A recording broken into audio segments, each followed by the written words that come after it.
எல்லாருக்கும் வணக்கம். இன்னைக்கு வீடியோவில் பூண்டு சட்னி செய்கிறது எப்படி அப்படிங்கிறத பற்றி தான் பார்க்க போகிறோம். பூண்டு சட்னி ரொம்ப ஈஸியாக ஒரு 5 மினிட்ஸில் செய்யக்கூடிய சட்னி. பூண்டு நம்ம உடம்புல இருக்கக்கூடிய கொலஸ்ட்ராலை குறைக்கிறது மட்டும் இல்லாமல் ஜீரண சக்தியும் கொடுக்குது. இது இட்லி, தோசை, சப்பாத்தி கூடவும் வச்சு சாப்பிடலாம். சளி தொந்தரவு, மூச்சுக்கொள்ளாறு இருக்கவங்களுக்கு இந்த சட்னி சாப்பிட்றதுனால நல்ல ரிசல்ட்ஸ் கிடைக்குது. பூண்டு சட்னி பல விதத்தில் செய்ய முடியும். தேங்காய், பச்சை மிளகாய், வெங்காயம் சேர்த்தும் செய்யலாம். ஆனால் இன்னைக்கு வீடியோவில் நம்ம தக்காளி சேர்த்து பூண்டு சட்னி எப்படி பண்ணுறது அப்படிங்கிறத பற்றி தான் பார்க்க போகிறோம்.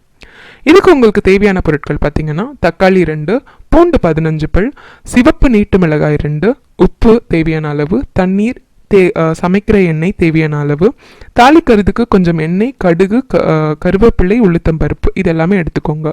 இதை நீங்கள் எப்படி பண்ணணும் அப்படின்னு பார்த்தீங்கன்னா, நல்லா பழுத்த 2 தக்காளியை வாஷ் பண்ணி அதை சின்ன சின்ன துண்டுகளாக வெட்டி வச்சுக்கோங்க. ஒரு கடாயில் எண்ணெய் ஊற்றி அது கொஞ்சம் சூடான பிறகு காஞ்ச நீட்டு மிளகாய், பூண்டு 2த்தையும் போட்டு நல்லா வதக்கிட்டு அதுக்கப்புறம் நறுக்குன தக்காளி சேர்த்து வதக்கிக்கோங்க. இது கூட லைட்டாக உப்பு சேர்த்து வதக்குங்க. அதுக்கப்புறம் கொஞ்சம் நேரம் கழித்து அதை எடுத்து ஆற வச்சுட்டு அதை நல்லா மிக்சியில் கொஞ்சம் தண்ணி விட்டு பேஸ்ட் மாதிரி அரைச்சி எடுத்துக்கோங்க. அதுக்கப்புறம் ஒரு கடாயில் கொஞ்சம் எண்ணெய் ஊற்றி கடுகு, உளுத்தம்பருப்பு, கருவேப்பிலை சேர்த்து தாளித்து இந்த பேஸ்ட்டை அது கூட சேர்த்துடுங்க.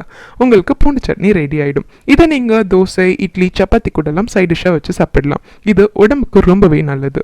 இந்த தகவல் உங்களுக்கு பயனுள்ளதாக இருந்திருக்கும்னு நினைக்கிறேன். இது மாதிரியான பல பயனுள்ள தகவல்களுக்கு இந்த சேனலை மறக்காமல் சப்ஸ்கிரைப் பண்ணுங்கள். நன்றி.